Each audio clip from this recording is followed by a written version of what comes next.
Olá, amigos, estamos aqui para o quinto vídeo do módulo 3, Obesidade, do nosso curso de extensão em saúde ortomolecular. Vamos começar a falar desse vídeo. Nós vamos num tema muito importante, porque é um tema muito moderno, são pesquisas muito recentes sobre os receptores farnesoide X. São receptores hepáticos, porém também existem esses receptores no intestino delgado e principalmente no ilho, e eles estão verificando que o papel desses receptores é muito importante na saciedade, tá? Só que antes de entrar em detalhes, eu prometi passar um slidezinho que eu tinha ficado devendo a vocês sobre o resveratrol, esse produto novo, né, da Fagron, que eu não tinha ontem no slide para mostrar. Eu já fiz o slide para vocês rapidamente, que é o Resvitec. É um produto inovador, fantástico sobre o resveratrol. Então, o resveratrol ele é micronizado, o que já facilita bastante a absorção, e ele é introduzido numa matriz de polissacarídeo, no caso galactomannan, esses sacarídeos do feno grego. Então, essa matriz preenchida com o resveratrol micronizado, ele vai ter o quê? Ele vai ter uma meia-vida muito maior, ele vai manter níveis plasmáticos estáveis e duradouros, vai aumentar a biodisponibilidade, e nós temos então, finalmente, que nós já tínhamos aqui a acetilcurcumina, né? E também temos a hesperidina micronizada e nanoparticulada. Agora nós temos o resveratrol com uma eficiência muito maior. Essa empresa é uma empresa muito séria, né, que é a multinacional, Fagron, holandesa, e eles apresentam testes que depois, se vocês quiserem também, nós temos os que eles enviaram para nós sobre essa verificação de maior biodisponibilidade. Então, fica essa dica para vocês utilizarem um produto muito mais eficiente, né? Que a dosagem, inclusive, é até um pouco menor, porque hoje o resveratrol comum, nós estamos usando até numa faixa de 250 miligramas. Podemos usar, eles, aliás, recomendam 50, né, lá no material técnico deles. Eu digo a vocês, entre 50 a 100 miligramas, porque nós estamos trabalhando com obesidade, muitas vezes em níveis de IMC mais elevado, e de 1 a 2 vezes ao dia. Então, 50 a 100 miligramas, uma ou duas vezes ao dia, você vai estar usando o resveratrol na forma Resvitec, ok? Então, vamos voltar aqui no slide inicial do nosso estudo de hoje sobre os receptores farnesóide. Que receptores são esses, afinal, né? Então, esses receptores já eram conhecidos há algum tempo, porque eles regulam a produção de ácidos biliares, melhor dizendo, no plural, no fígado, e eles, quando são acionados, eles reduzem a produção dos ácidos biliares. Eles também promovem reações na síntese desses ácidos biliares, que nós chamamos de aumento da hidrossolubilidade desses ácidos biliares, que nós sabemos que são produtos lipossolúveis, né? Então, de mais dificuldade para excretar. Então, essas duas ações no fígado dos receptores farnesoide X, elas vão contribuir para tratamento, por exemplo, da doença hepática gordurosa, seja alcoólica ou não. Então, isso é muito importante, porque já desenvolveram medicamentos como o ácido obeticólico. Já existem outros medicamentos, poucos, tá? Trabalhando no farnesoide, que foram registrados como remédio mesmo para tratamento de esteatose, né? Então, gordura hepática. Então, isso era o que se conhecia sobre os receptores farnesoide, que também é uma coisa nova. Agora, mais novo ainda, mais novo foi o estudo do Ronald Evans, da equipe do Salk Institute nos Estados Unidos, na Califórnia, que ele abordou um outro tema, que é a ligação dos receptores intestinais, não é isso? Do FXR intestinal. Então aí muda tudo, porque é são novas funções, né? E o que está sendo trazido agora por essa equipe brilhante de cientistas, né? Que inclusive não só fez essas descobertas, como também elaborou uma molécula nova, chamada fexaramine, né? Então, os cientistas parece que também cansaram de só trabalhar e ganhar pouco e estão agora querendo também desenvolver novas drogas, né? Que é muito válido, inclusive, porque eles sempre fizeram isso para as indústrias, né? E agora existem essas startups, existem essas iniciativas, né? Bom, então vamos falar um pouco sobre os FXR intestinais. Primeira coisa importante que a gente precisa saber: o papel do FXR no intestino é diferente do papel do FXR no fígado, né? Ali, os agonistas, por exemplo, dos FXRs, eles vão, através dessa ligação intestinal, informar ao cérebro que precisa ser dado início ao processo de lipólise, porque a pessoa está comendo bastante.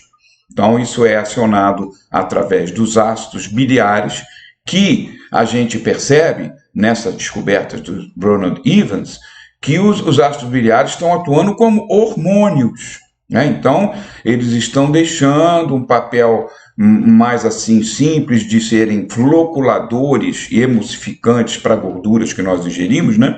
Que os ácidos biliares promovem a absorção de todas as gorduras, inclusive das vitaminas lipossolúveis, como vitamina A, vitamina D, vitamina E, porque as gorduras não podem ser absorvidas, não conseguem ser absorvidas no intestino sem essa emulsificação promovida pelos ácidos biliares.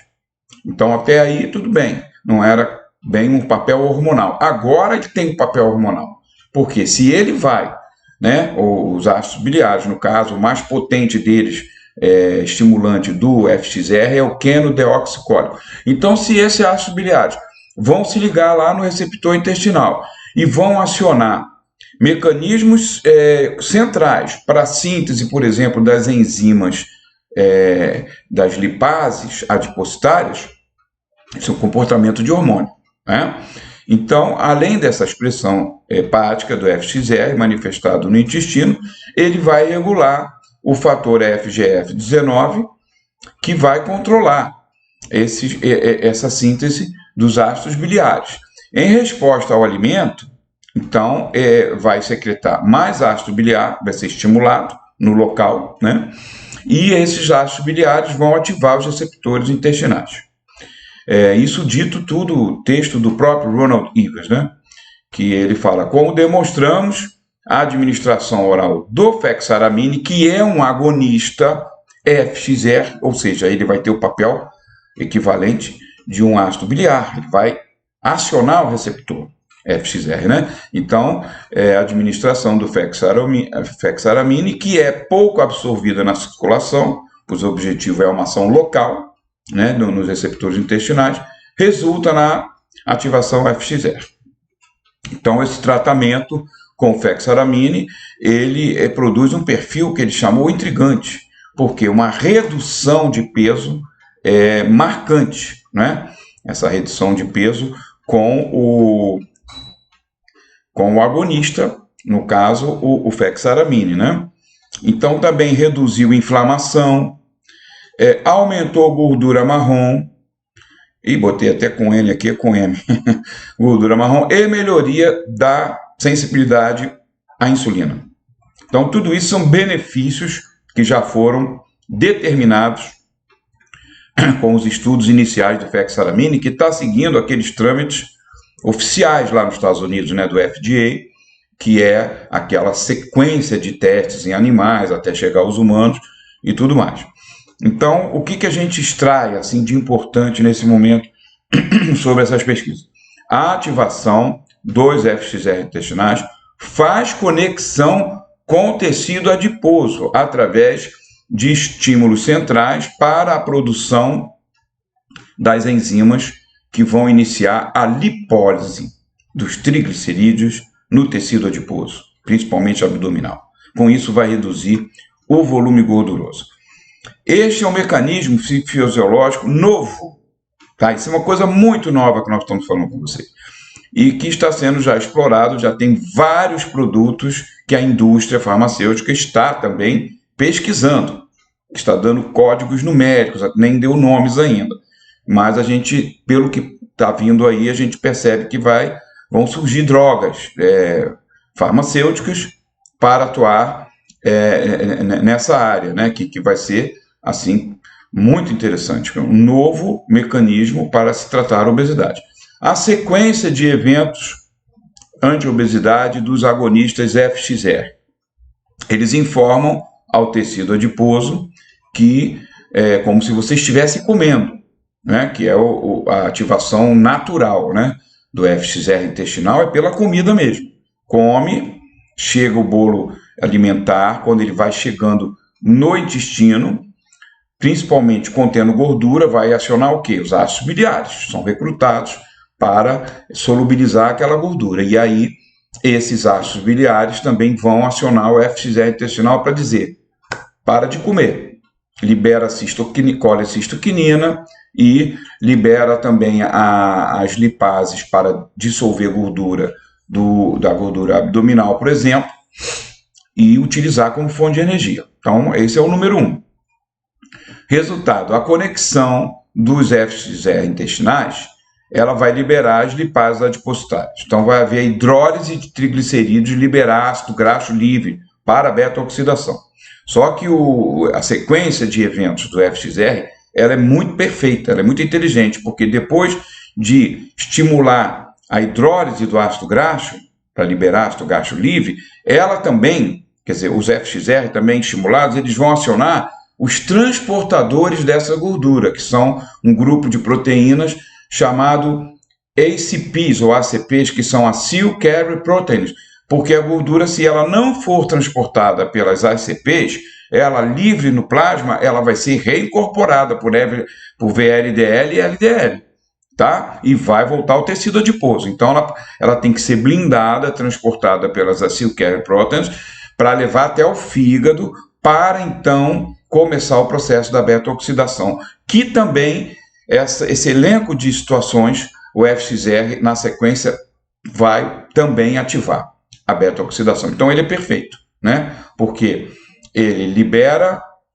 elemento de saciedade, colecistoquinina. Ele também informa as lipases, né? Aciona a lipase, libera triglicerídeo, transporta o ácido graxo livre e ainda ativa a queima do ácido graxo. Então, é completo. É um sistema completo. Por isso que os cientistas estão dando tanta importância a isso, né? Porque realmente, conseguindo medicamentos para agir aí, nós vamos ter resultados que estão sendo hoje verificados nos animais, com o fexaramine, tá? Do professor Ronald Evans.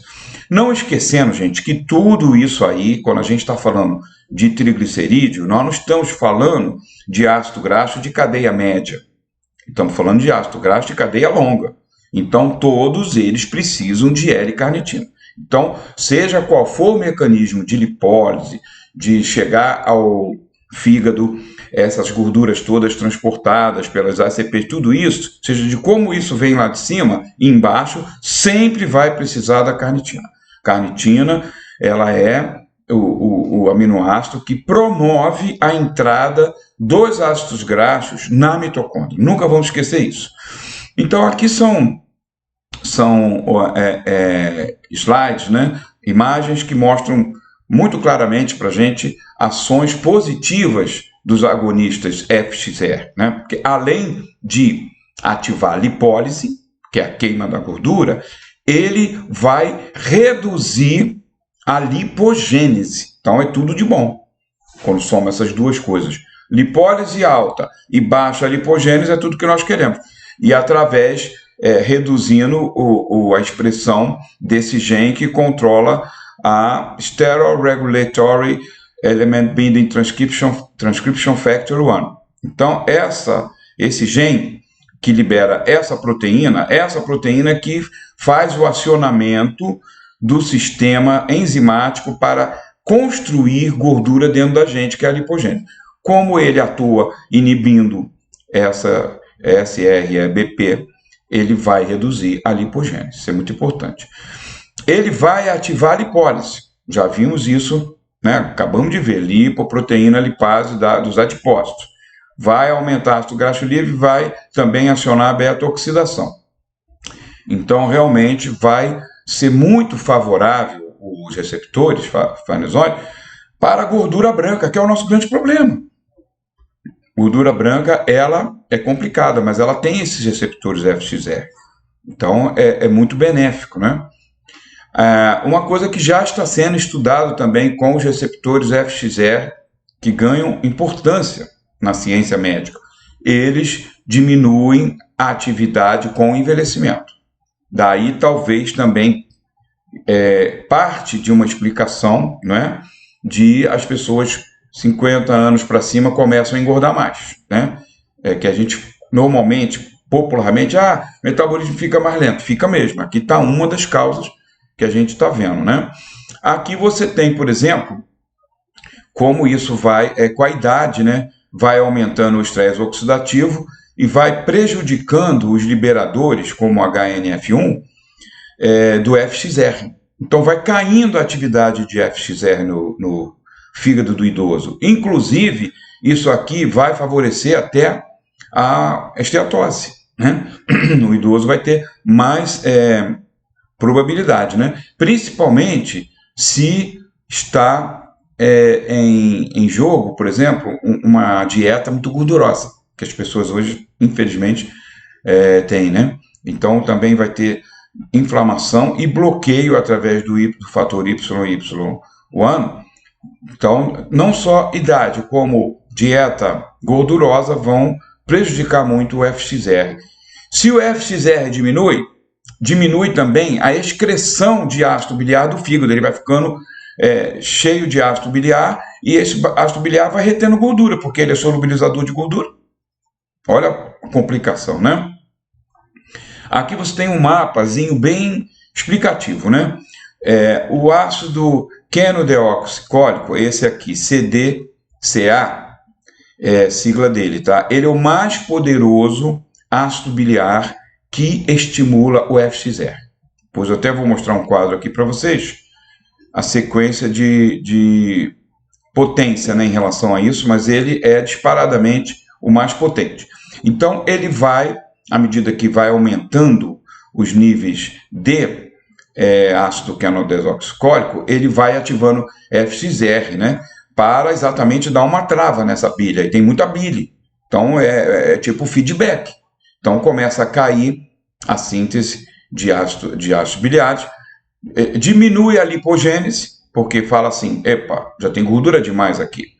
Diminui a gliconeogênese, que vai contribuir também para favorecer o metabolismo da gordura, e aumenta a regeneração hepática, né? Esses ácidos biliares são produzidos em organelas do hepatócito, que é o citoesqueleto, né?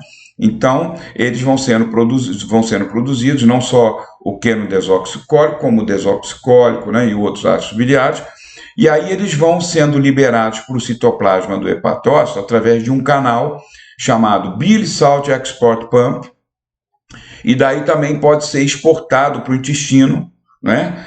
E aqui, por exemplo, em nível intestinal, nas células do íleo, os ligantes do FXR, os endógenos, né, no caso, o quenodesoxicólico, ele vai acionar também a lipólise, que nós acabamos de ver, nos adipócitos, né? Então, esses mecanismos que são muito importantes, né? Quais são os agonistas FXR que nós conhecemos no momento? Bom, os endógenos naturais são os ácidos biliares, que hoje nós sabemos que são hormônios, né? O mais potente, já acabei de falar, o quenodeoxicólico, depois o deoxicólico. O que já se sabe de agonista FXR entre os fitocompostos? Disparado, a canela, né?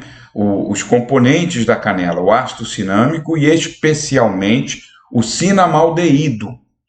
Um outro componente que está sendo estudado e já demonstrou potência para se ligar ao FXR, o Coleus foscoli, que é uma planta medicinal muito conhecida na Ásia, que também temos nas Américas, principalmente na América do Sul.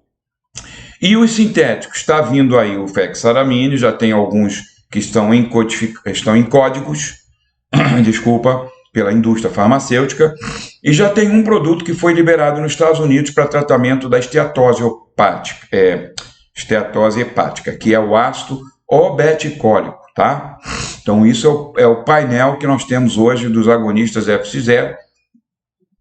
Entre os ácidos biliares, o mais potente é o queno-desoxicólico, depois o desoxicólico e o próprio ácido desoxicólico. O urso desoxicólico é fraco para isso, tá?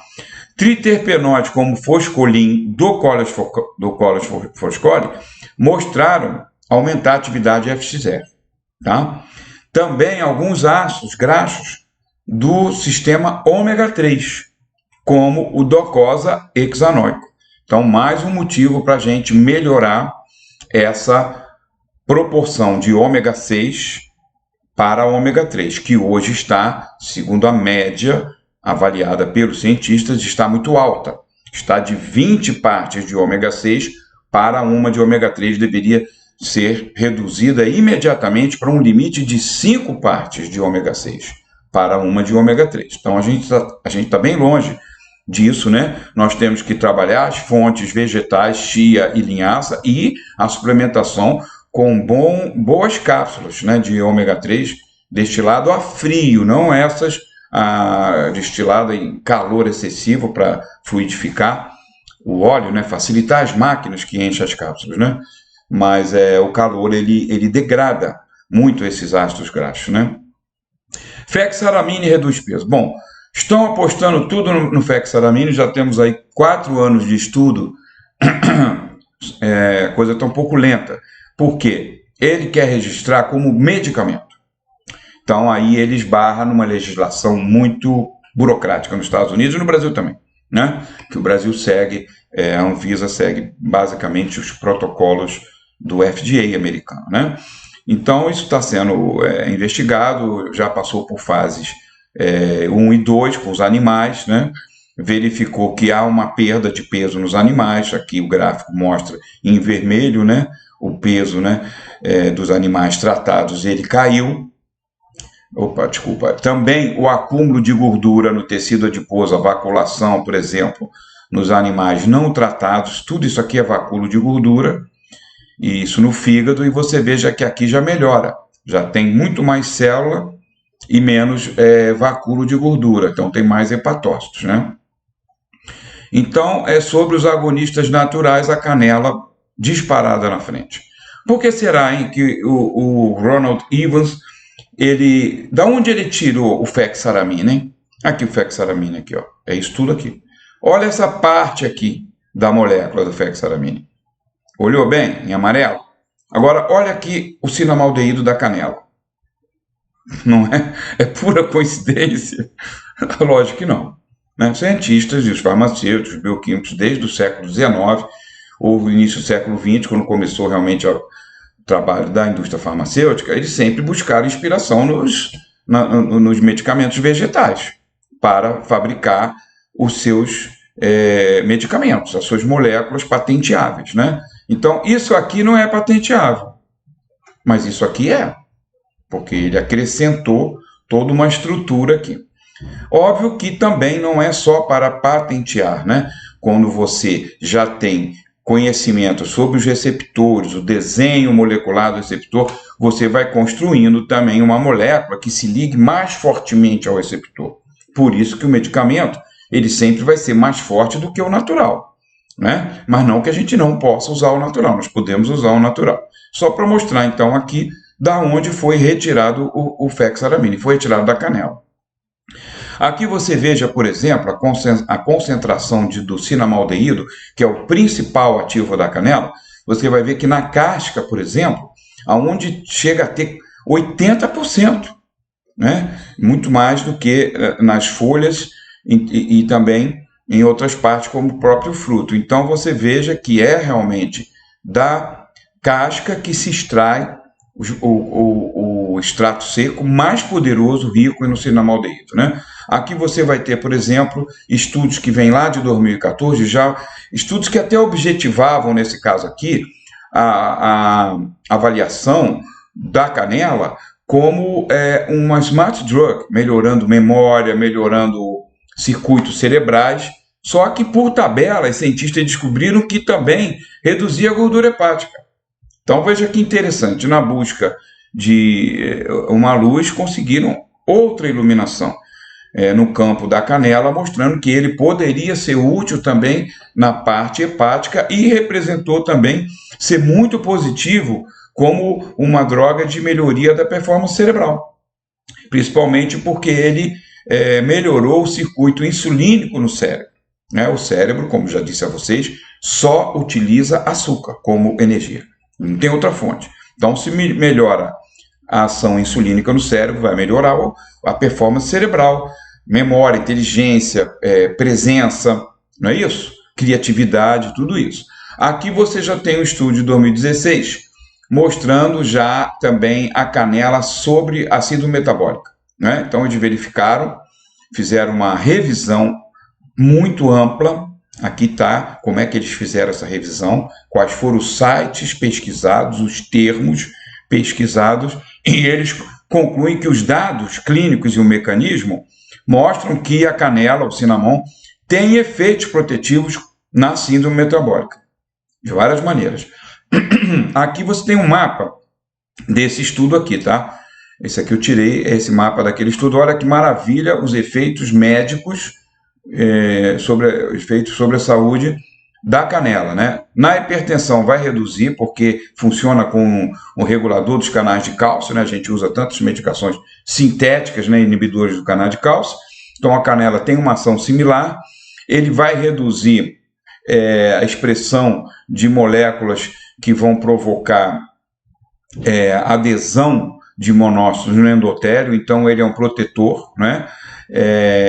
Cardiovascular. Ele vai reduzir produção de radicais livres, isso tudo no nível endotelial. No nível da obesidade, ele diminui grelina, o que a gente procura tanto, né? Inibidores de grelina, que é um dos principais hormônios da fome, e é fome local, estomacal, e fome mental. Grelina, ele faz as duas coisas, né? Então, olha que interessante, a canela tem um efeito modulador, redutor sobre a grelina, diminui a resistência à insulina, aumenta a lipólise, não é? No caso aqui, o aumento da lipose, redução da lipogênese, não é? Então, ele vai também ativar a família dos PPAR, olha que interessante, né? Ele vai acionar PPAR gama e PPAR alfa. Nas dislipidemias, ele vai reduzir a síntese de colesterol, né? Ele vai ativar a lipólise, vai melhorar o metabolismo do colesterol, vai reduzir os radicais livres, né? Então, vai reduzir também os ésteres do colesterol.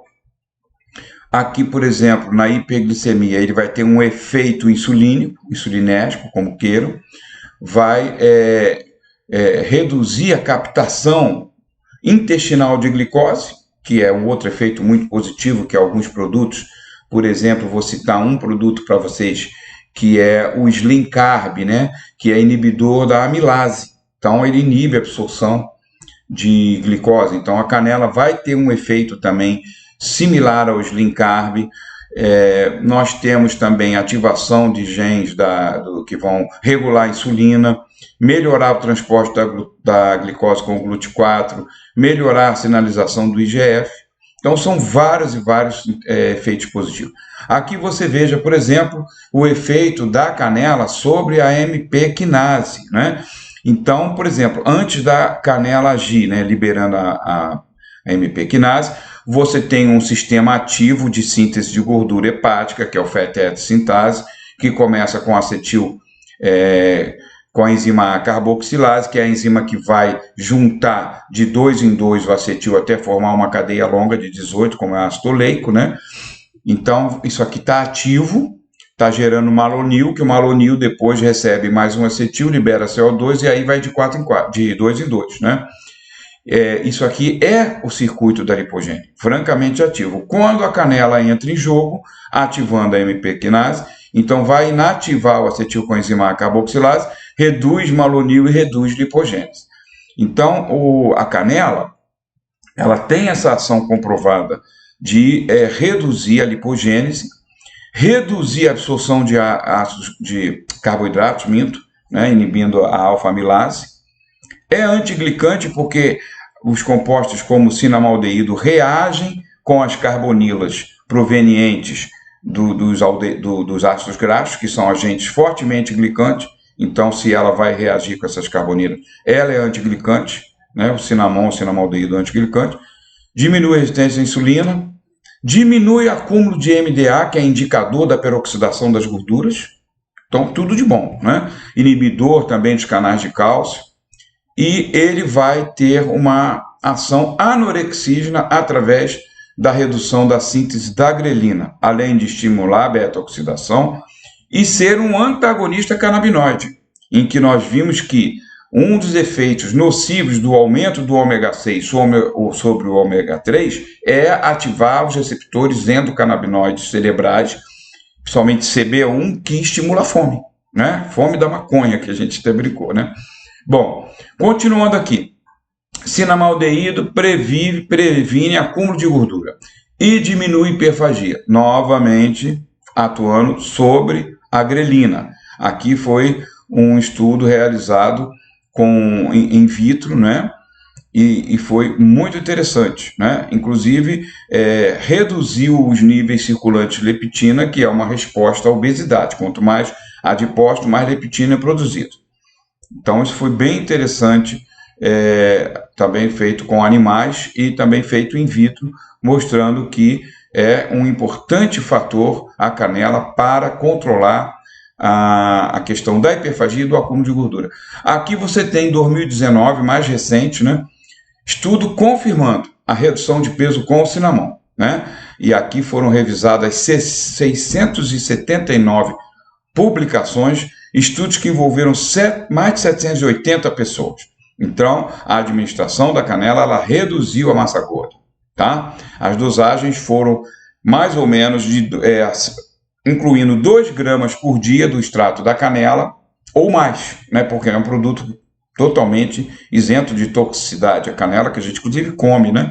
Na alimentação, coloca em doce, em banana, amassada, tudo isso. Então, realmente, muito interessante. Aqui você já tem um estudo feito pela UF, né? Universidade Federal Fluminense, aqui no Rio de Janeiro. O cinnamaldeído da canela reduz a hiperfagia, novamente batendo em cima da fome. Ora, reduzir fome, gente, é muito importante, porque a gente já está no 5º vídeo desse módulo da obesidade e a gente está vendo que tudo que a gente faz para amenizar a obesidade depende da boca, né? Porque a gente não consegue milagre se continuar ofertando acetilcoenzimase no fígado, ele transforma tudo em gordura. Então tem que realmente reduzir a fome.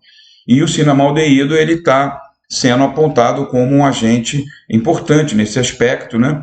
Foi feito um trabalho aqui em vivo, né, com animais de laboratório, e com 180 dias os animais reduziram a adiposidade visceral, né? Houve uma atenuação na hiperfagia desses animais, reduziu triglicerídeos, tudo isso. Então, realmente, é um estudo bem legal, publicado também há pouquíssimo tempo, né? Estamos falando aí de 2020, né? E aqui pelos nossos colegas cientistas da Universidade de Niterói, Federal, né? Muito bacana isso aí. Ativo da canela reduz obesidade juvenil.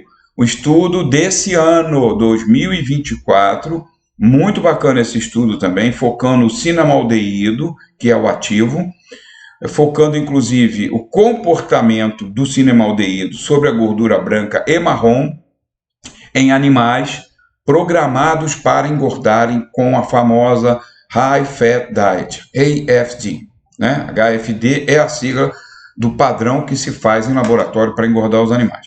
Então, o que aconteceu? Que reduziu a hipertrofia dos adipócitos. Logo de cara, isso é muito favorável.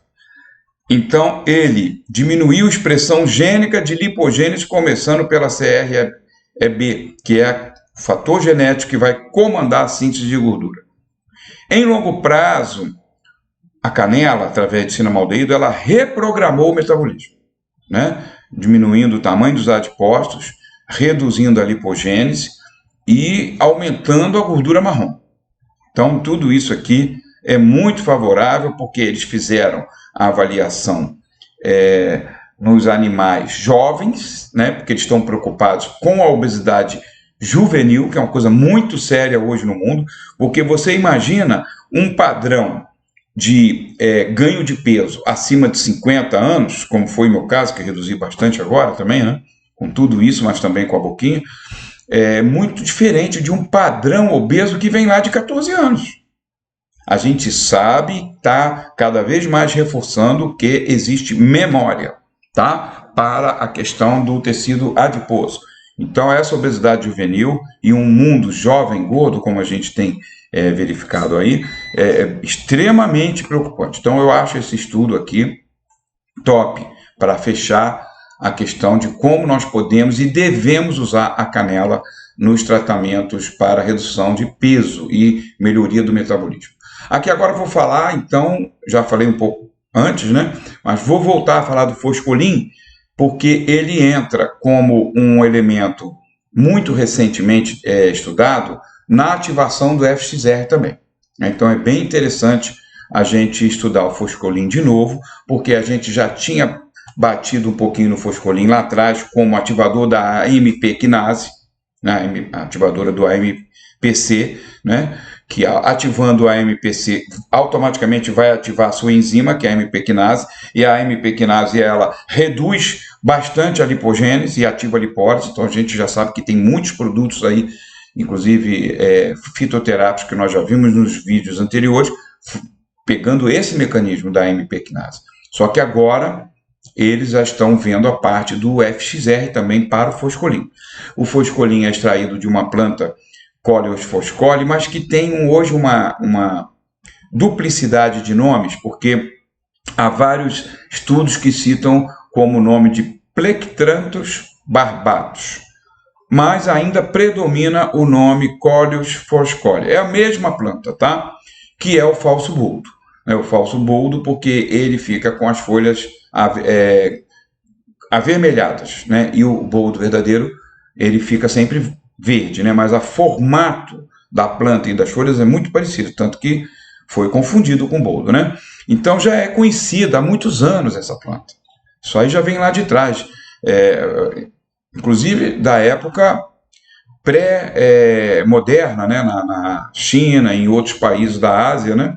Mas aqui já focando a farmacologia moderna, em 95 já se falava efeitos digestivos do Coleus foscoli, tratamento, por exemplo, da ressaca alcoólica. Em 2003 a questão antissética foi descrita, né? E ele vem até como citações de antihipertensivo, né? Então isso tudo é muito vinculado a um ativo do Coleus foscoli que chama-se foscolin. Foscolin é o principal ativo e é um produto diferente dos flavonoides. Ele é um terpenoide, que é uma outra família química dos vegetais que são muito ativos, né? Aqui você tem, então, em 2000, a abordagem do fosfolin como potente ativador do FXR, né?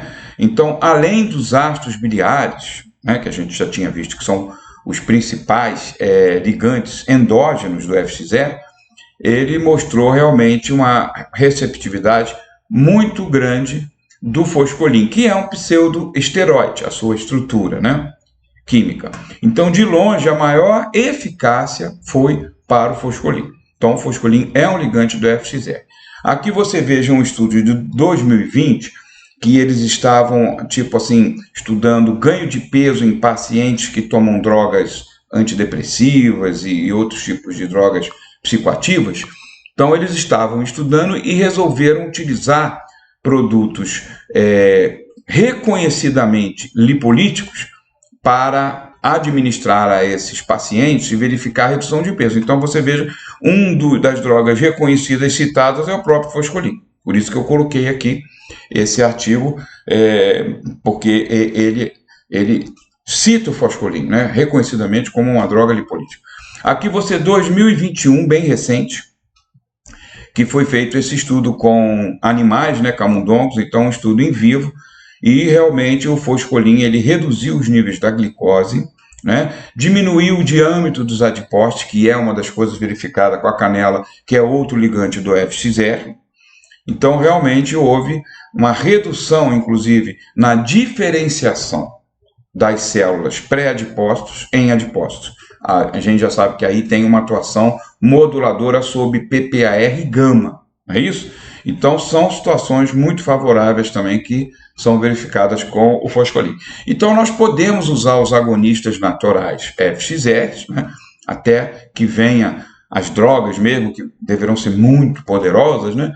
Mas nós já temos a precursora da droga, que é a canela, o cinnamon, que você pode usar doses bem elevadas, né? 1.500 miligramas, por exemplo, que isso aqui vai dar 3 cápsulas mais ou menos, né? De extrato farmacêutico, né? Porque a canela de tempero, a canela que a gente compra no mercado, ela tem muita fibra. Então você vai ter um efeito menor. Então, quando você usa um extrato farmacêutico, né? Você tem aí a Avena farmacêutica, né? Que é uma farmácia de manipulação de alto nível, né? Então você vai ter os extratos obtidos e com separação de fibra, concentração de cinnamaldeído.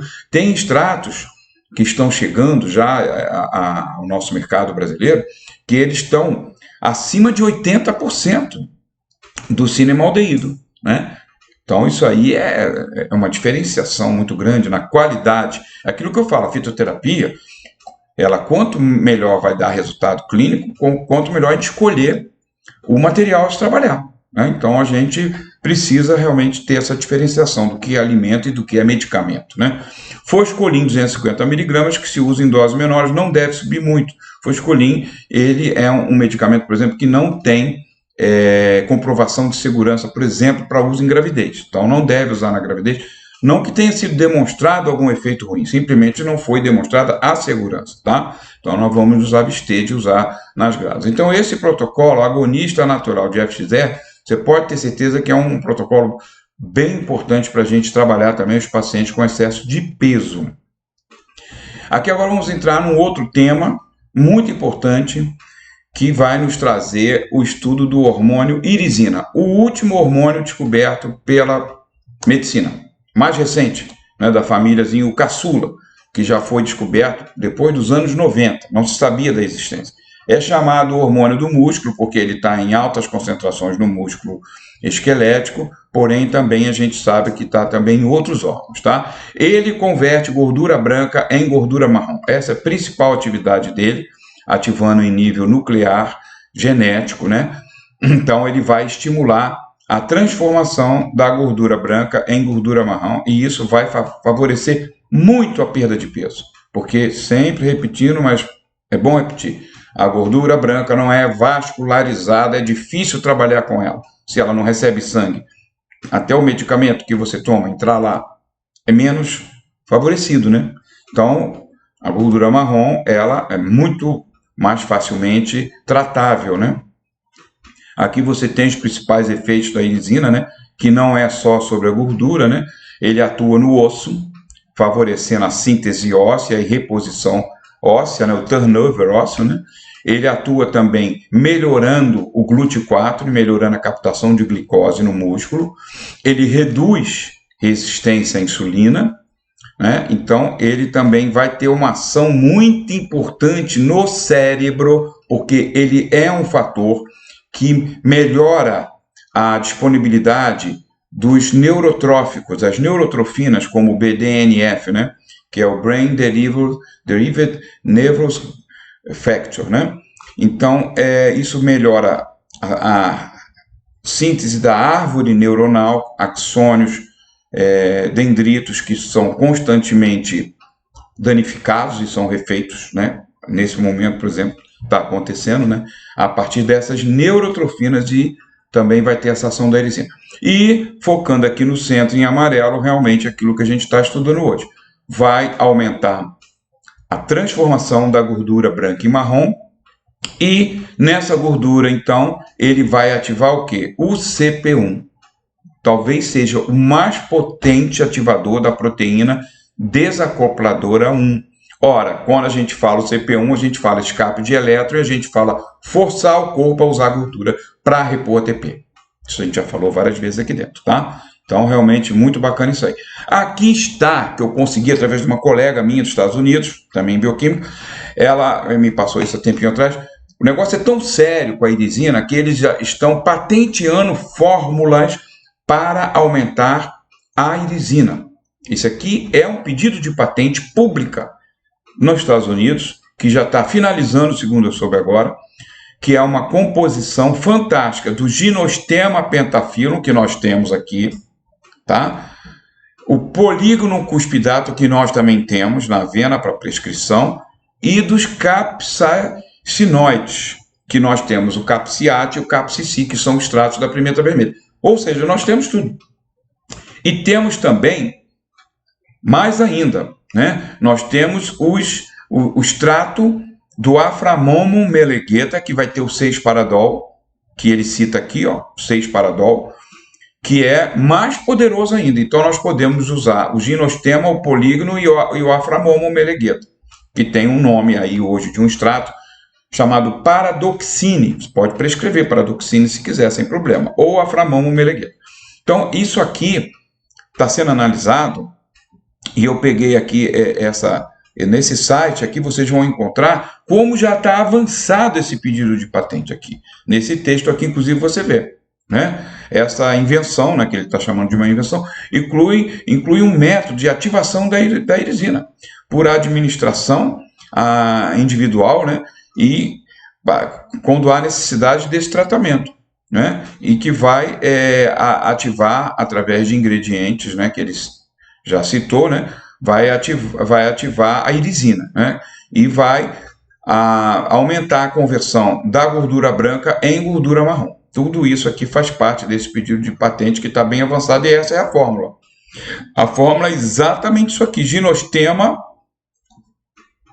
pentafilo, né, aqui no caso 80% de epinosídeo, porque é o extrato mais concentrado que nós temos hoje no momento, o ginostema pentafilo de 80%. Vai usar 225 mg, o polígono você vai usar 150, e inclusive o polígono é riquíssimo em resveratrol, e o Aframomo, que você vai usar 50, Aframomo ou paradoxine, se quiser citar. Então, isso aqui é o chamado Irisin Pro, é uma formulação muito importante que vai melhorar a liberação de irisina, e com isso vamos favorecer a perda de peso. Aqui é um slide, assim, resumindo, né, para a gente, né, a ativação do tecido marrom, né, como é que vai transformar a gordura branca em marrom, é através, basicamente, de uma enzima chamada polimerase 2, e que essa enzima ela vai ser ativada pelo PGC1-alfa, né, que é central no controle dos PPAR, e aí, no caso, é o PPAR-gama, aquele mesmo que diferencia pré-adipócito e adipócito para evitar a inflamação dos adipócitos gigantescos. Ele também vai ter essa atuação na gordura marrom. Então, esses são os mecanismos já estudados que se comprovam na transformação da gordura branca.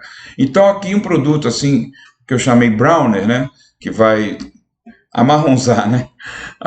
Então, vai aumentar a gordura marrom, a canela 500, o ginostema 225, o polígono 150, o nanocurcumim, que é um potente estimulante PPR-gama. Gente, PPR-gama é a chave para aumentar a gordura marrom.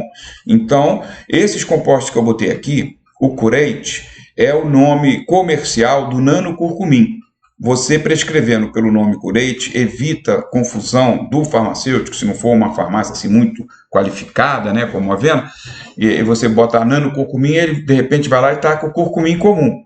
É ruim? Não, o curcumim é bom, mas o nanocurcumim é muito mais poderoso. Então, o curate você deixa bem claro, né? E também o quercetan fitossome, que é a quercetina nanoparticulada. E, finalmente, o resveratrol, que nós temos agora recém-chegado no Brasil, o Resvitec. Fica a critério de vocês, aí poderia reduzir para 50, usar uma concentração menor. Aí fica uma formulação muito top, fica um pouco cara, tá? O curate, nem tanto, mas o Resvitec, ele chegou bem caro aqui no Brasil. Então, a gente pode usar o curate e o quercetan, e dependendo da questão financeira, usa o resveratrol, ou se a pessoa tiver mais condições, o resvitec, tá? Então, isso aqui, gente, é poderoso, é formulação poderosa. O horário de administrar é muito importante. Não é um tipo de formulação que se dê na hora da comida, né? Que vai competir muito. Você dá fora de alimentação 10 horas e 17 horas. Isso é muito importante para que os efeitos sejam mais marcantes nos pacientes, tá? Bom, vamos entrar aqui agora no capítulo que nós finalizaremos nosso curso módulo, né, de obesidade, que é a permeabilidade intestinal. Isso quando foi dito, mestre querido, que está lá em cima, Hélio Póvoa, falou isso em 1990. Eu estava no Gafreguin, num auditório, uma palestra. Teve gente que riu de lado assim, médicos, cientistas até alguns. Estão rindo hoje?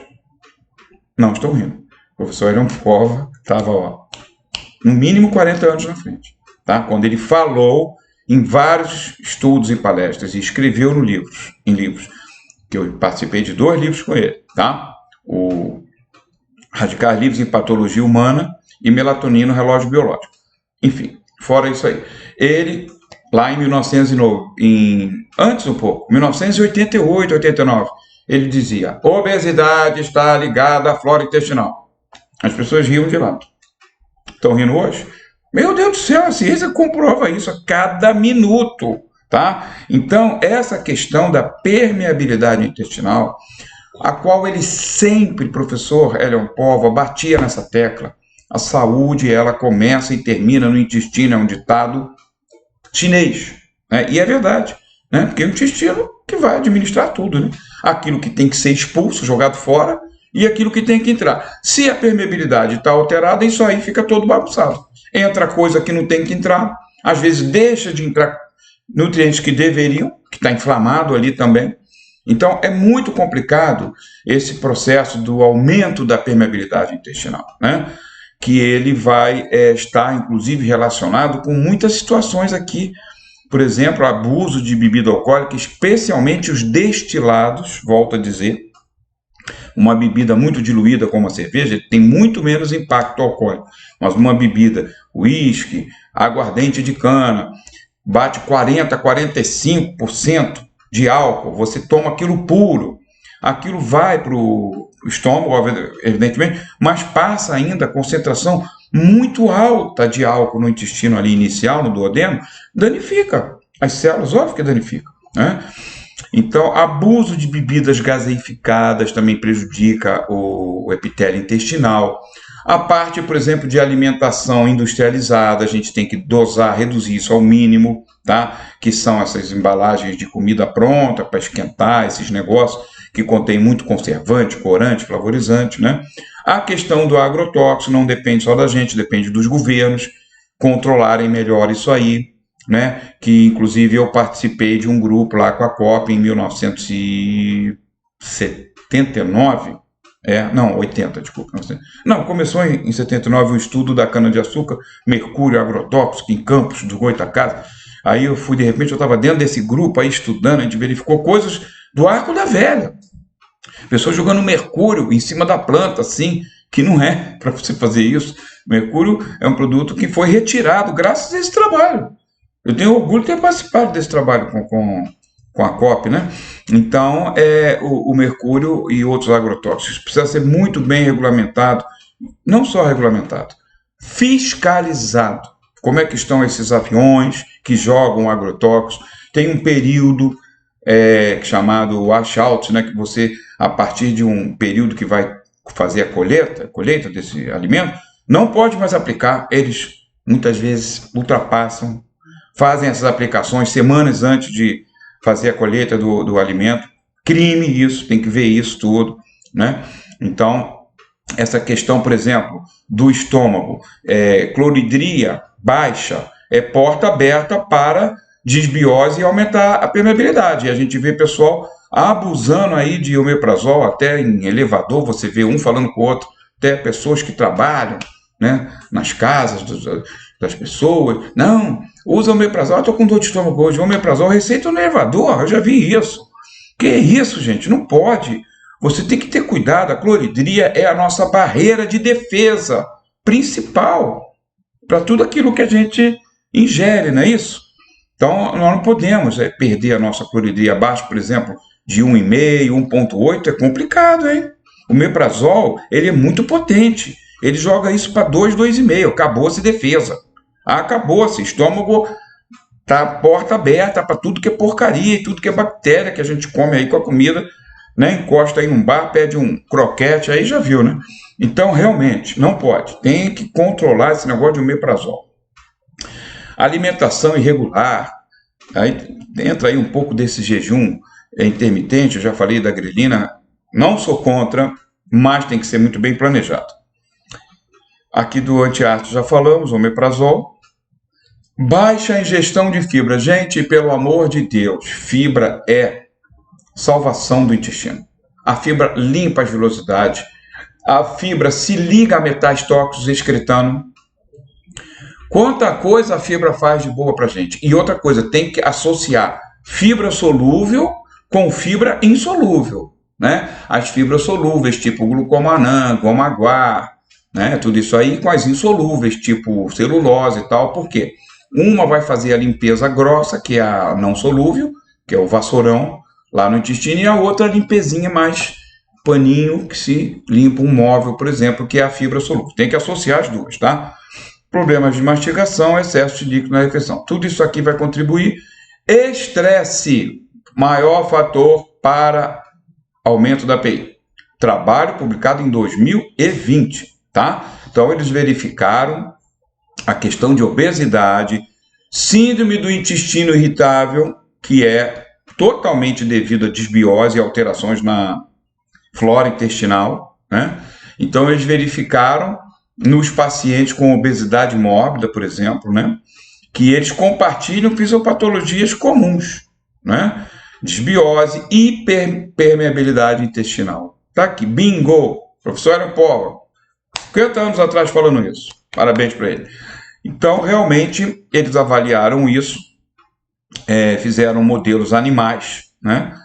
Sempre submetida à dieta gordurosa para provocar situação inflamatória, e também estresse, né, que eles submeteram a estresse. Tem vários mecanismos de submeter ao estresse o animal. Tem o swimming test, que joga o bichinho uma parte do dia numa piscininha d'água lá. O bichinho não consegue subir porque é liso, né? Então é uma caixa plástica às vezes, né? O bicho fica estressado também.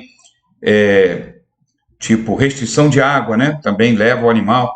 Então, quer dizer, estresse, provocar o estresse. E esses animais tiveram aumento da permeabilidade intestinal, porque o estresse vai liberar catecolamina, catecolamina vai aumentar o estresse oxidativo. Nós vamos ter um módulo que é a bioquímica do estresse e da depressão, e vai mostrar o que o metabolismo da adrenalina e da noradrenalina em excesso, o que ele pode fazer com a gente, tá? Então aqui também está movimentando a parte intestinal.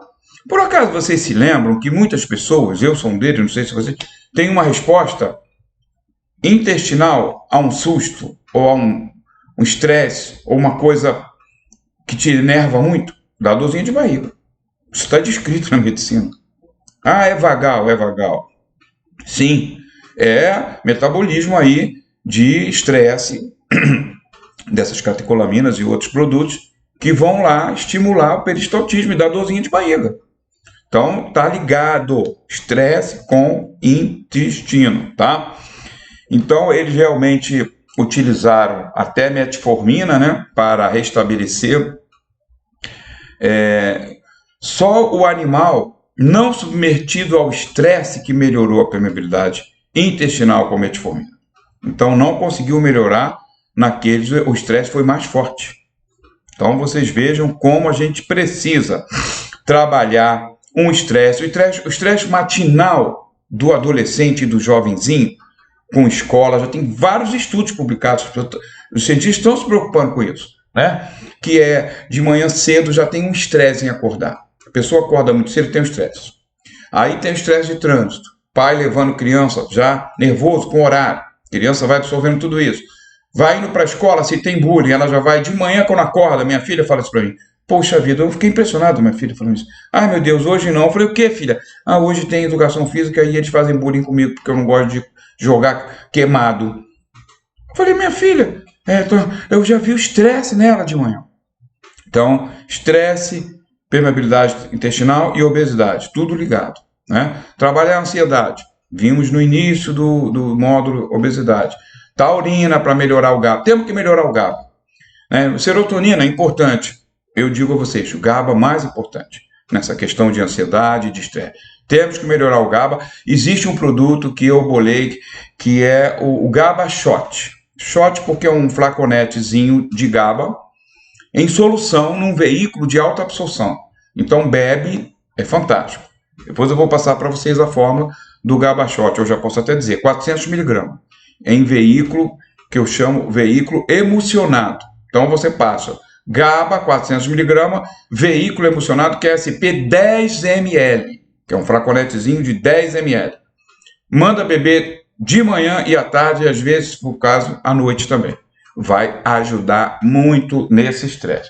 Aqui vocês veem, então, o intestino, né, um desenho, né, obviamente, do que seria normal, né? Então, as células, os enterócitos, bem juntinhos um dos outros, obedecendo aí um espaço, né, que é medido em angstrom, né? Angstrom é 1/1000 do milímetro, né? Então, você veja que são coisas muito diminutas, só o microscópio consegue ver. E vocês vejam que quando eu comecei a estudar isso lá atrás, com o próprio professor Elipova, nas aulas dele, falava-se 50 angstrom. 50 angstrom. Hoje fala-se 8 a 10, que seria o normal. Não é 50. Tá? Então, a coisa é quase que você não enxerga essa distânciazinha aqui só com um super, ultra microscópio. Assim que tem que ser. Aí o que acontece? Só vai passar entre as células, chamada passagem pelos poros, né? Aquosos, o nome já diz, né? O que vai passar aqui é água, que tem que ser reabsorvida no intestino também. E alguns eletrólitos mínimos, sódio, potássio. Isso é intestino normal, tá? E os outros produtos alimentícios, né? Nós temos a difusão passiva, né, que são produtos, principalmente produtos que são mais lipossolúveis ou que estão revestidos, por exemplo, pelos ácidos biliares, no caso das gorduras, ele consegue passar por aqui pela membranazinha, sem causar dano nenhum. Ele se encosta ali na membrana e vai e passa para o outro lado. É chamada difusão passiva. Isso aqui acontece com a grande parte dos nutrientes, né? E flavonoides e tudo. E temos uma terceira situação, que é o transporte, a passagem de nutrientes com transportadores. Por exemplo, é o caso, né, do GLUT4 com a glucose, é o caso também da glicose com o eletrólito sódio, que formam bombas de absorção, que não é por difusão passiva, aí é chamada difusão ativa, né? Isso aqui tudo seria o intestino normal. Aqui já não. Aqui já aumentou esse espaço devido a problemas com a flora, não é isso? Alteração de pH, presença de produtos inflamatórios no intestino, álcool também em grande quantidade, produtos também químicos, né, que possam estar aí nesse alimento, né, corantes, agrotóxicos. Então, enfim, ele vai provocar essa inflamação, e aí essa inflamação, o que ela vai fazer? Ela vai alargar o espaço entre os enterócitos, e aí isso aqui, primeiro, fica desabsortivo, né, porque quando ele está nessa fase, cheio de células infiltradas da defesa, principalmente neutrófilos, aí ele fica o quê? Desabsortivo, ele não consegue absorver nem os alimentos. Muitos deles ele não consegue, porque isso aqui também fica inflamado na difusão passiva, ele não consegue reabsorver a água, eletrólito, fica tudo complicado. Só que quando são liberadas as enzimas chamadas proteases, inclusive as metaloproteinases, né, para poder limpar isso aqui, aí fica arrombado assim, ó. Aumentou muito esse espaço. Esse aqui é o fisiológico, e aqui é a fase pior que tem. Porque aqui entra metal tóxico, entram porcarias que não deveriam entrar, resíduo de proteína mal digerida entra aqui, vai gerar inflamação, vai gerar intolerância alimentar, resposta imunogênica, uma série vai gerar doença inflamatória, tá? Articular, artrite, tudo isso aí também vai acontecer, tá? Então, por isso a importância de se cuidar para evitar isso. O Patrick Cani, um pesquisador belga, em 2017, ele fez as primeiras publicações sobre a Akkermansia, mostrando a importância desse probiótico, tá? Para manter o quê? O muco do intestino. E aí os animais emagreceram. Aqui está com a Akkermansia, sem a Akkermansia. O que acontece? O muco é fundamental, né? Outra coisa que o povo nos dizia. Um intestino ou um trato gastrointestinal bem revestido de muco, está tranquilo. Mas a questão de manter esse nível de muco.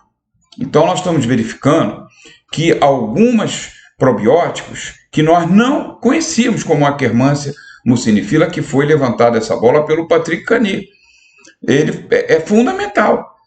Com baixas populações de Akkermansia, não vai ter muco suficiente. E isso vai gerar tudo isso aqui, inflamação, porque o muco é que protege, a barreira de proteção, tá? Então isso aí vem mexendo com as pessoas, né? O Patrick Cani, ele descobriu essa proteína MUC110, que é produzida pela Akkermansia. A Akkermansia se alimenta de muco e estimula a produção de mais muco, então ela é totalmente homeostática, né, nesse aspecto do muco, né? E daí começou então o pessoal a cada vez mais estudar a Akkermansia, né?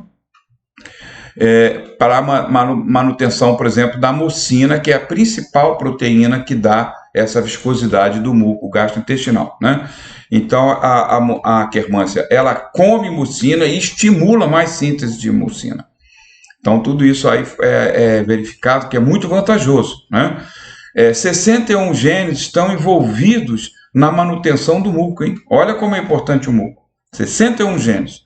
Então, precisa o organismo a toda hora estar se adaptando a questões ambientais, né? Por exemplo, se você bebe muito álcool, você vai estimular a produção de mais muco. Só que se você continua bebendo muito álcool, tipo destilado, chega uma hora que não consegue mais manter a homeostase, né? Então, você vai ter muita situação de inflamação intestinal se nós baixamos a população de Akkermansia, né? E é importante isso aqui, ó. Estudos estão mostrando que essa bactéria diminui com a idade também. Aqui você tem um quadro mostrando como os polifenóis, anticianidinas da uva, do morango, das frutinhas, temos que comer mais frutas. Está comendo muito pouca fruta a população. Temos que comer mais frutas. Né? O cara fala, não, eu como sempre uma porção de fruta. Não, eu como uma porção de fruta. Meu filho, come, né? Quantas vezes ao dia? Não, uma vez ou duas por semana. Não é assim que funciona o nosso organismo. Ele é diário. Nosso organismo é diário, ele vive diariamente. Nós precisamos de anticianidinas, polifenóis, flavonoides, precisamos diariamente das frutas. É espetacular quando a gente aumenta a ingestão das frutas vermelhas, das uvas, das frutas que vão para o amarelo, que vai ter também os pigmentos como carotenoides, né, manga, tudo isso aí, né? Então nós precisamos, gente, isso aqui é chave para melhorar o quê? A população de Akkermansia. E aumentando a população de Akkermansia, nós temos muco, nós vamos ter baixa endotoxemia. Endotoxemia é quando isso aqui está arrombado, esqueci de falar, né? Quando isso aqui está arrombado, também entra bactérias. Sim, senhor, bactérias até que não seriam nocivas, entram para a circulação e vão causar endotoxemia, que é uma reação inflamatória no corpo. O corpo começa a produzir anticorpos, fadiga, fica cansado, está sempre cansado, está com endotoxemia, né? Pode fazer até uma febrícula, tá? Então, realmente, nós precisamos combater a Western Diet, que é o hambúrguer e os adoçantes, né? E precisamos colocar mais frutas e mais suplementos também em cápsulas, é válido nós colocarmos. Colocamos fisetina, campiferol, quercetina, naringenina, esperidina, fala mais aí, tantos outros, né? Que agora está me faltando aqui, depois a gente volta a falar mais dos flavonoides, mas esses aí os principais, não é isso? Que nós podemos estar utilizando. Akkermansia mucinifila, sentinela do intestino, estudo publicado em 2020, e ela realmente é apontada como a principal protetora, né? Inclusive em indivíduos obesos, né? Assim até como portadores de HIV. Aqui você começa a ter estudos mostrando que tipo de modificação com probiótico nós podemos fazer para aumentar a população de Akkermansia, já que a Akkermansia em si, em cultura, não está disponível para suplementação. Nós temos até o Biomamps, que é o lisado de Akkermansia, mas não temos a própria Akkermansia. Mas nós temos o Bifidobacterium longo e o Lactobacillus rhamnosus. Eles vão aumentar bastante a população de Akkermansia. Nós vamos ter também estudos, então, mostrando claramente o que o Pova nos dizia, a relação da microbiota com o ganho de peso, né? E nesse caso, a Akkermansia e Bifidobacterium, eles estão sendo identificados como mais escassos nesses pacientes, né? E aí realmente trazendo a prejuízos maiores para a mucosa e com isso vai aumentando o IMC. Aqui você tem os principais papéis favoráveis dos probióticos, né? Eles secretam bacteriocinas que vão manter controladas outras bactérias que não sejam benéficas a gente, né? São tipo antibióticos deles, né, naturais. Vai inibir a adesão bacteriana dessas bactérias patogênicas, né? Vai regular o pH no lúmen, né? Vai competir com as patogênicas, obviamente, e vai aumentar a produção de muco. Tudo isso aqui vai favorecer bastante a mucosa intestinal. Aqui você vê uma microfotografia eletrônica, né, uma lesãozinha de mucosa. É aqui que vai acontecer aquilo que a gente falou. É aqui que vai entrar resíduo de proteína, é aqui que vai entrar bactéria, né? Então, precisamos trabalhar essa maravilha que são as vilosidades intestinal, né? E quando a gente fala, poxa vida, eu tomo 1 miligrama de bromazepam e sinto efeito 1 miligrama. Meu Deus do céu, 1 miligrama é uma... Como é que pode absorver? Aqui, mas absorve por isso aqui, meu filho. Aqui, ó. Olha como a superfície de contato do intestino, ela é multiplicada em milhões de vezes pelas velocidades. Então, as substâncias que entram até em 1 miligrama vão percorrendo tudo isso aqui, em algum momento elas vão sendo absorvidas. Tá? Aqui você tem a questão, por exemplo, da entrada, né, dos peptídeos mal digeridos, né, quando aumenta, aqui está a célula juntinha, né, que ela é resistente, né? Aí, quando abre o espaço, né, entram todos esses produtos tóxicos, né? A geração omeprazol, que eu falei, o pessoal está em cima disso, né? E com isso vai degradando o estômago, que o pH estomacal ele se eleva, ficando alcalino, não consegue barrar muitas bactérias que vazam para o intestino. Aqui você veja estudos publicados sobre isso, né? Que inibidores da bomba de prótons, eles estão favorecendo o aumento da permeabilidade intestinal. Aqui você veja, por exemplo, estudos com elementos que melhoram a mucosa, né? A própria glutamina. A glutamina é muito importante, viu, gente? A glutamina, ela aumenta a síntese de muco. Então, vamos ter bastante atenção na suplementação com a glutamina. Eles usaram também curcumim, fibras e associações. E aqui o que verificaram?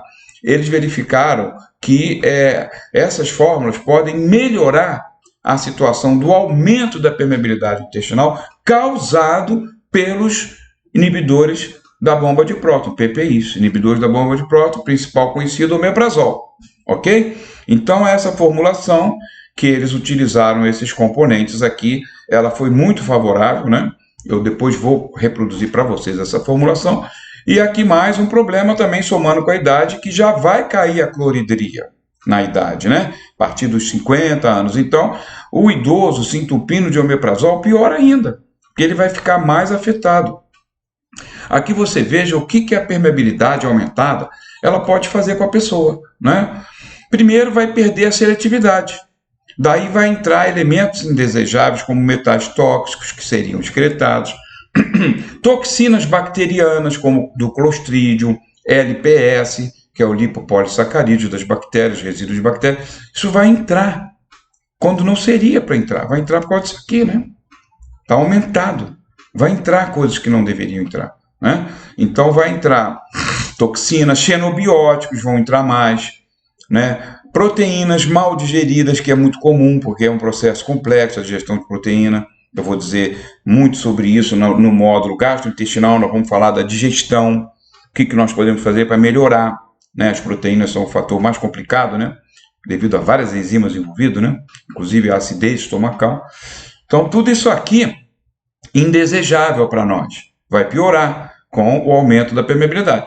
E também até elementos desejáveis, né? Como nós queremos os nossos alimentos, amidos, lipídios, porque com o intestino muito aberto, né? Voltando aqui de novo, com essa fase assim muito aberto, os gradientes de absorção nutricional, que são controlados pela difusão passiva ou com difusão ativa, com os transportadores, não precisa mais de nenhum transportador, ele entra tudo aqui, está tudo arrombado. Então vai entrar muito, os alimentos vão ser absorvidos numa quantidade muito maior. Né? Se a expectativa média da absorção de nutrientes de uma refeição está em torno de 40%, segundo estudos, aqui no caso vai para 80%, 90%. Então você mesmo comer na mesma quantidade vai engordar muito mais. É óbvio que isso é importante na obesidade. Né? Não é à toa que todos os estudos que eles estão fazendo com os pacientes obesos estão encontrando aumento da permeabilidade do intestino. Aqui, por exemplo, você veja toxinas que deveriam ser excretadas, jamais deveriam ser absorvidas. Né? O Clostridium, por exemplo, difficile, né? Então ele vai aumentar a própria toxina do Clostridium, já vai aumentar a permeabilidade, causando inflamação, vai romper a barreira intestinal, né? O epitélio foi rompido aqui pelas bactérias. Então, se nós temos aumento de omeprazol, é preciso ver isso, entendeu? As bactérias, elas vão, bactérias que não deveriam aumentar muito, como o Clostridium, com o pH do estômago menos ácido, essas bactérias vão passar, cara. A melhor maneira de você aumentar Clostridium é você tomar omeprazol direto. Você vai aumentar Clostridium lá no intestino. E aqui você está vendo o que ele faz.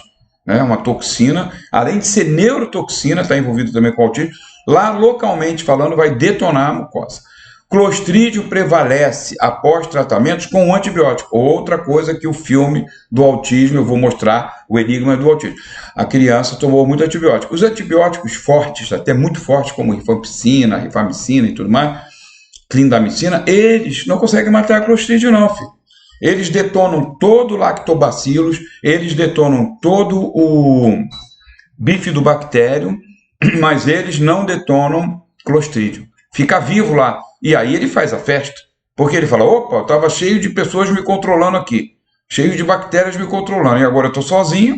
Um abraço. Então é muito sério esse problema de crescimento de Clostridium. Aqui você veja, fala-se muito hoje nos pré-bióticos, né? O principal é o derivado do leite, né? Que é o galacto-oligosacarídeos. Nós conhecemos muito o FOS, que é o fruto oligosacarídeo. Temos também inulina, temos ciclo beta-destrina. Tudo favorece, tá? As fibras todas favorecem as bactérias boas, né? Chamada probiótico, né? Então, realmente, esses estudos mostram que nós podemos usar nos nossos sachês, por exemplo, que a gente vai colocar os probióticos, né? Lactobacilo disso, daquilo outro, não sei quantos bifidobactérias, a gente coloca como recipiente, coloca fibra, a gente coloca pré-biótico, coloca o GOS, galacto-oligosacarídeo, né? Você coloca como recipiente ali para fazer o sachê. Então, eu tenho essa fórmula aqui, que é o Mucus Regain, né? Com a glutamina, a glucosamina, que são fontes para fabricação da mucina.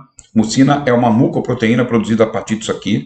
Pectina, para proteger estômago, goma-guar, curcumim e a menta espicata. Isso aqui nada mais é do que a reprodução bem próxima, não idêntica, mas bem próxima dessa fórmula que eu mostrei a vocês aqui. Essa fórmula aqui. Gut Relief Formula, que foi testada e os efeitos foram espetaculares nos pacientes humanos, tá? Então eu fiz essa pequena reprodução aqui para vocês e vocês vão ter muito sucesso. Se quiser acrescentar o manganês, pode. Por quê? Porque o manganês é cofator para a síntese das mucoproteínas. né? Que são a mucina e outros. Então, isso aqui também pode acrescentar uma dosezinha de 5 miligramas, não é nada demais. Primeiro estudo a associar flora intestinal metanógena com obesidade. Esse estudo é do cientista Matthew, com a sua equipe, em que ele mostra, publicado em 2012, como certos tipos de bactéria da família Archaea, ela estaria envolvida com obesidade, né? Então, ele até começou a propor avaliação do ar expirado, né, da nossa expiração, quantidade de metano, então, para prever a obesidade ou já identificar a obesidade nas pessoas, tá? 20% dos pacientes obesos apresentaram resultado positivo para metano, ou seja, bactérias dessa família atuando lá, poderosamente. Então, veio o segundo estudo dele. Esse já foi de um ano depois, aqui 2012, 2013. Então, ele levantou uma bola e ele mesmo correu atrás dessa bola. Ele pegou 792 pessoas, tá? E ele foi avaliando essas pessoas com excesso de peso. Ele avaliou os níveis de gases normais, metano, hidrogênio, e também os pacientes que tinham os dois gases elevados. Aqueles que tiveram altas concentrações de ambos, metano e hidrogênio, foram que tinham maior massa corporal, né?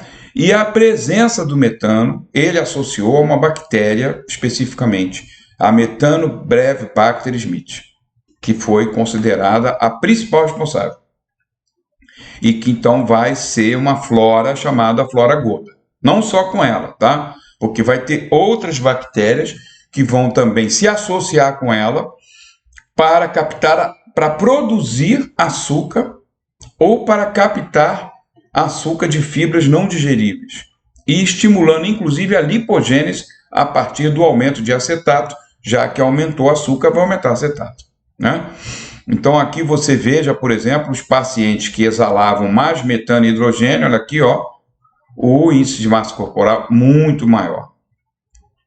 Daí a gente pergunta, né? Então, o Methanobrevibacter smith é a grande vilã? Bom, as pesquisas mostram realmente uma relação intrigante, né?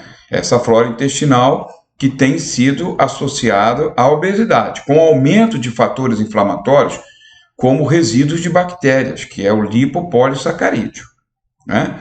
Então, o aumento das bactérias metanógenas tem sido observado com muita clareza nos animais e também já nos humanos. Então, o Methanobrevibacter smith realmente ele está envolvido nesse processo, não tem como a gente tirar, né? Então, você veja que até nos indivíduos metanopositivos, um BMI muito aumentado, né? E, embora o Methanobrevibacter smith não fosse aceito como um habitante do intestino grosso, né? Hoje nós estamos verificando a presença dele vazando, inclusive, para o delgado. Então, isso aí realmente está sendo comprovado que é um baita problema para a gente hoje. Aqui você veja, no Scientific Report de 2013, a avaliação do microbioma, né? E como ele vai interferir, principalmente na questão de obesidade, né? Então, nesse estudo, eles verificaram chamada gangue de bactérias, né? Gangue de bactérias para engordar. Bacillus theta-iota micron, Eubacterium retali e o nosso Methanobrevibacter smith. Então, esses três elementos, representando três filos principais, Bacteroidetes firmicutes e Euryocariota, eles estão envolvidos sim. Então, foram estimulados interações entre essas bactérias, né? E o que foi verificado, vamos começar a ver agora. O que acontece é que elas se associam para captar, por exemplo, fibras não digeríveis, como as glucanas. Exatamente, até a celulose também está no meio.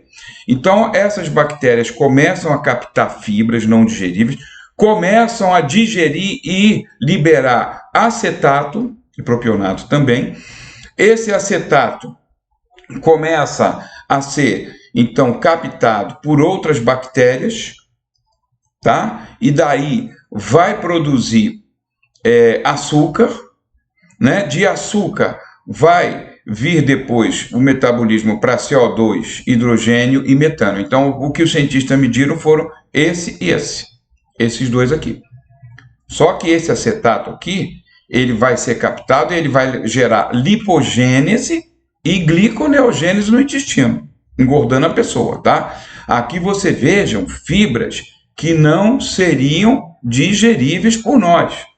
Porém, com essas bactérias, né, tipo aumentando no intestino, vai conseguir realmente captar essas fibras, né? E vai, infelizmente, levar, aqui você veja o Bacillus tetraiota micron interagindo com o Eubacterium retali e vai aumentar a utilização desses elementos aqui, né? E que vai levar finalmente a piruvato, gliceraldeído 3-fosfato, que é proveniente da glicose, não é isso? E daqui do piruvato nós vamos acetato. Só faltou ele botar isso aqui, eu ponho pra gente. E vai gerar gordura e vai gerar açúcar também no intestino. E vai engordar, comendo couve e alface. Então, essa flora é a chamada flora obesa, né? Bacillus tetraiota micron, Microbrevibacter smith e Eubacterium retali. O que a gente pode fazer para controlar isso? Colocar bactérias boas, que vão simplesmente, por competição, né, biológica, reduzir os níveis dessas, né? Mas para isso nós precisamos de quê? Polifenóis e fibras. Muito polifenol, muita fibra. Muita fisetina, muita quercetina, muita narigenina, muita esperidina, né? Muitas fibras do goma-guar, glucomanã, enfim, inulina. Tudo isso nós precisamos para manter o intestino com essas bactérias em níveis pequenos. Então você veja, a riqueza do microbioma, ela vai depender das frutas e dos legumes, né? E as mudanças que são ocasionadas, por exemplo, por uma dieta, quando a pessoa sai da dieta gordurosa, de muito hambúrguer e tudo isso, que ela vai mudando a flora, quando ela consegue ir aumentando frutas e legumes, né? E também a restrição calórica ajuda bastante a corrigir a flora. Aqui você veja, por exemplo, aspartame também envolvido com esse problema de flora, então tem que reduzir, se puder até evitar totalmente, né? E você veja que também foi associado o aspartame com aumento de clostrídio. Então não é legal isso para a gente, né? Além de que ele estimula a fabricação de açúcar, porque ele sinaliza ao cérebro o sabor doce, porém não entrou açúcar. Aí o cérebro quer e vai comandar a fabricação de açúcar, que pode ser feita inclusive aqui a partir do piruvato, né? A partir do acetato aqui também. Então é muito sério isso tudo aí. Aqui você veja, né, de 2019, né, os efeitos danosos, né, associados com a idade à barreira de muco, né, da mucosa intestinal.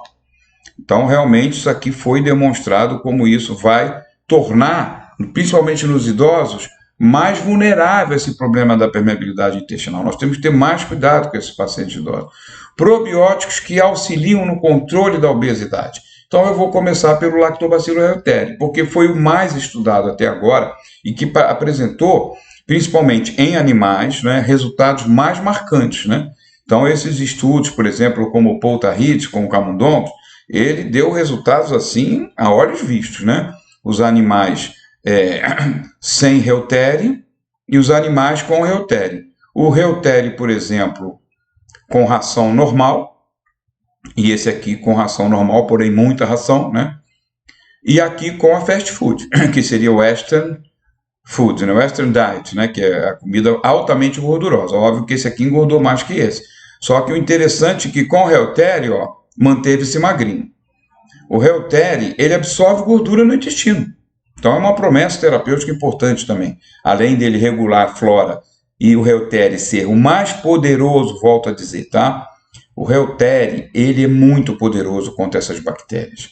Porque o reuteri, ele é o mais competitivo. Ele é o que produz mais bacteriocinas. No caso, ele produz 3, reuterina, reuterecina e reutericiclina, que elas vão controlando as outras bactérias e que não nos fazem mal nenhum à nossa mucosa. Então, essa defesa do Reuteria, o Reuteria, ele é poderoso, ele é o leão da história, né? E nós temos outras bactérias que ajudam pra caramba, mas o Reuteria, ele está no top por ser muito poderoso para eliminar outras bactérias concorrentes de outras espécies, né? Então é onde ele vai nos ajudar muito, e ele também está demonstrando que ele pode também reduzir o nível de disponibilidade de gordura, um efeito até que eles chamam similares ao orlistat, né? Então o Reuteria, você veja quantos benefícios ele está nos causando, né? Aqui você vê mais estudos com Reuteria, agora já de 2018, em animais submetidos à dieta gordurosa. Então, houve um aumento de houve um aumento de consumo de oxigênio na gordura branca. Além disso, o Reuteria, ele consegue também ajudar na transformação de gordura branca em marrom. Então, tudo isso está sendo muito positivo com o Reuteria, aumentar o transporte da glucose com o GLUT4 e diminuir a lipogênio com acetilcarboxilase, acetilcoenzima A carboxilase. É realmente o super probiótico para ajudar a emagrecer. Aqui você veja também estudos bem recentes de 2023, a redução da gordura subcutânea com o Lactobacillus reuteria, né? Então houve redução de peso e isso está sendo cada vez mais confirmado. Agora vamos falar um pouquinho do Gasseri, que eu diria que é o parceiro mais positivo do Reuteria, os dois que mais ajudam a reduzir gordura de acordo com os estudos publicados, né? Porque continuam sendo publicados diariamente estudos com probióticos, a gente quase não dá conta de acompanhar, mas esses dois, Reuteria e Gasseri, eu diria que eles estão no topo hoje dos probióticos para reduzir gordura e peso. Aqui você veja que reduziu triglicerídeos absurdamente, né? Quase a metade, né? Pode ser a metade, né? Você veja que reduziu também no fígado e nas fezes. Então, o Gasseri realmente um que vai ajudar a diminuir gordura visceral. E o Gasseri também evitando a inflamação no intestino, que seria, no caso, também estimulada pela infiltração de macrófagos no tecido adiposo, né? Então, isso aí é um papel anti-inflamatório do Lactobacillus gasseri que nós temos. Você veja um estudo de 2015 também importante, né? Aqui você tem esse estudo de 2018 com o Lactobacillus gasseri também combatendo a obesidade e a gordura visceral, né? Então foi muito reduzida nos grupos de humanos, né? Que foi um estudo clínico muito importante, esse estudo com 90 voluntários, né? Então realmente a circunferência abdominal foi reduzida e o Lactobacillus gasseri contribuiu para a redução da gordura visceral. Aqui vamos falar agora também da família do bifidobactério, né? E também de associação com alguns lactobacilos, né? Que é o bifidobactério longo com o Lactobacillus plantaro, que ele também foi demonstrado no caso de exposição crônica ao etanol, em que houve uma melhoria, sim, no perfil, principalmente das enzimas hepáticas, né? A alanina transferase, aspartato transferase, triglicerídeos, tudo isso foi bastante melhorado com os probióticos e, inclusive, com redução do alargamento das tites junctions, que é o espaçozinho entre os enterócitos, que vai definir aumento na permeabilidade intestinal. Então é bem interessante essa associação aqui, reduzindo esteatose e permeabilidade intestinal.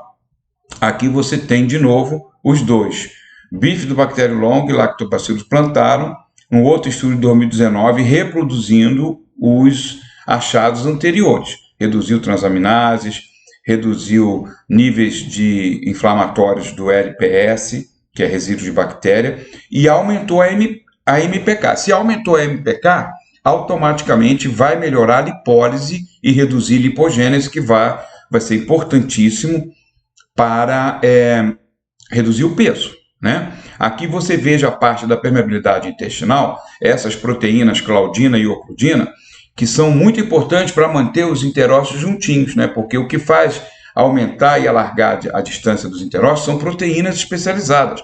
A claudina e a ocludina, elas procuram manter mais juntinhas. A aquasporinas, por exemplo, alarga. Isso nós vamos ver depois em digestão também. Mas é importante a gente entender que essa mistura, essa associação de Plantarum com longo é muito boa. Aqui você veja novas cepas do Plantarum, por isso que eu recomendo o uso de um produto do Avena que chama-se Mix Plantarum. Pois eu vou dar para vocês essa fórmula, cujo nome pode prescrever Mix Plantarum, porque é a associação de várias cepas, porque você veja que cada cepa ela vai ter alguma diferença no efeito, né? Então a Avena teve essa ideia de pegar e associar 3 cepas do Lactobacillus plantarum, que são assim excelentes, então em termos de efeito vai aumentar bastante, né? Então você veja que o Lactobacillus plantarum, ele realmente reduzindo a obesidade e principalmente a inflamação no intestino. Que de novo ele em 2020 reduzindo a desbiose, a lipogênese, né? Então isso aqui é muito interessante e aumentando a lipólise pelo PPAR-alfa. Então isso aqui é muito importante para a gente, né? Todos esses efeitos. E, inclusive, uma coisa muito positiva, que com o Plantarum também se verificou aumento da aquermância. Aumentou a aquermância para a gente, é ótimo. Melhora o muco, né? Então, tudo isso aí são efeitos importantes dos nossos probióticos. Aqui nós já temos estudos com outro tipo de bifidobactério, que é o chamado Bifidobacterium breve, que ele foi estudado também com relação, foi feito em humanos, né? Então, vocês vejam que com pacientes com sobrepeso, né? Foi administrado aqui, no caso, 20 bilhões, o que foi muito, muito interessante, né? Não é uma dose alta. A gente, quando começou com os probióticos, era questão de 1 bilhão, 500 milhões. Hoje, você veja que todos os testes feitos pelos cientistas atuais com probiótico é tudo 10 bilhões, 15 bilhões, 20 bilhões. Não tem problema nenhum, tá? É super seguro e está sendo usado nessa faixa realmente. Então, no grupo placebo, sem tratamento, com a dieta gordurosa, obviamente, aumentou, né, a gordura abdominal.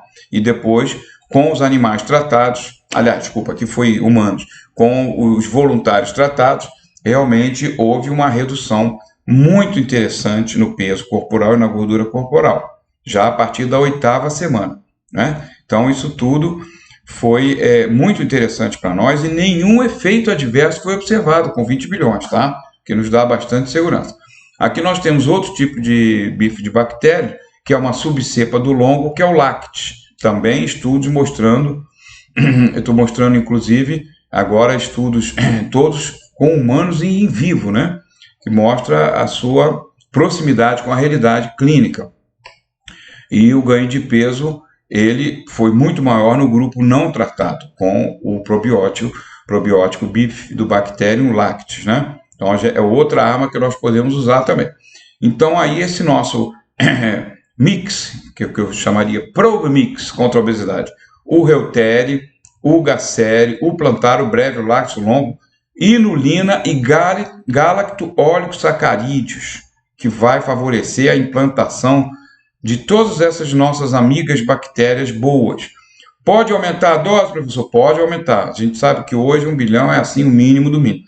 Pode trabalhar com 5 bilhões aqui, dependendo de cada paciente, o estado também, o resultado que se queira obter, né? Podemos trabalhar tudo isso aqui 5, que realmente temos bastante segurança, e isso vai nos deixar, isso aqui sempre importante em jejum, de manhã, e a segunda dose, se for tomar a segunda, achar que é necessário, antes de dormir. Vai ajudar muito a todos os protocolos que nós já trabalhamos até agora, completar com o probiótico, tá?